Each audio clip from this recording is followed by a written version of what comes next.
जब महाराज और मंत्री को बता कर जाते हैं कि मंत्री तुम्हारे धर्म पत्नी की कोख से एक लाल पैदा होगा और महाराज तुम्हारे धर्म पत्नी की कोख से एक सुंदर कन्या की जन्म होगी, बताकर चलेगा। तो आए देखते किसमें रेडी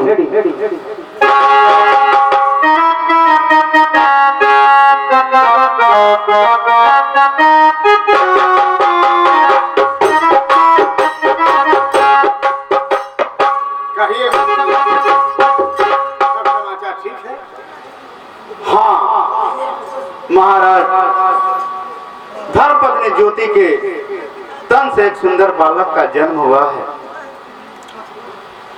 बहुत अच्छा मंत्री जी। और महारानी का भी राज महल में भेज करके द्वारपाल से पता करें। द्वारपाल जाओ महल के अंदर जी पता लगा करके कि महारानी के हाँ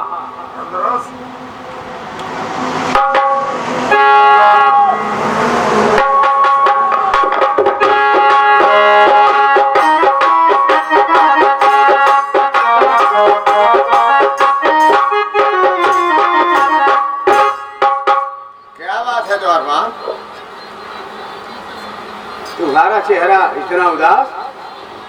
महारानी के लड़की भाई। अरे बेहुदे रोता क्यों? तो तुम रो क्यों रहे हो? उदास होने की क्या बात है? तुम्हें नहीं मालूम कि ये मेरे लिए बहुत बड़ी खुशी की बात है। तो के खुशी हो?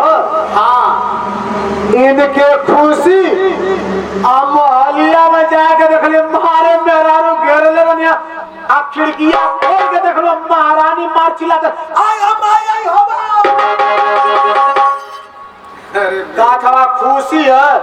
अरे हम तो भगवान से मनाओ कि हे भगवान ई मेहरारूओं वाली खुशियां काहे मर्दन के दे देता। अरे बेहुदा तो तुम्हारे ऊपर बदल देगा तू। नहीं का हमार गारंटी खत्म हो गई। बेहुदे कहेंगे। चलो ठीक है मंत्री जी। कहिए महाराज। मेरा विचार है कि आप मेरी बेटी का नाम रख दीजिए और मैं आपके बेटे का नाम रख दूंगा। ठीक है महाराज। एक संत महात्मा के आशीर्वाद से दोनों बच्चों का जन्म सत्य से हुआ है, इसलिए मैं आपके बेटी का नाम सत्या रख रहा हूँ। बड़ा सुंदर नाम है मंत्री जी। दोनों एक ही गोत्र से पैदा हैं, इसलिए मैं आपके बेटे का नाम सत्यम रख रहा हूँ। सत्यम और सत्या दोनों नाम एक दूसरे से मिलता जुलता हुआ है और दोनों भाई बहन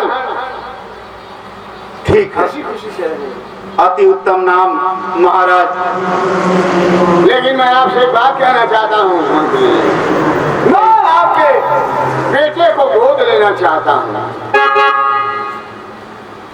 ठीक है महाराज, मैं अपने बच्चे को गोद दे दूंगा, लेकिन आपको भी वादा करना होगा।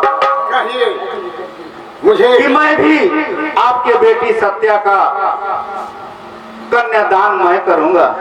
बड़ा उत्तम विचार है मंत्री जी आपका, मैं इसके लिए तैयार हूँ। ठीक है महाराज, मुझे मंजूर है।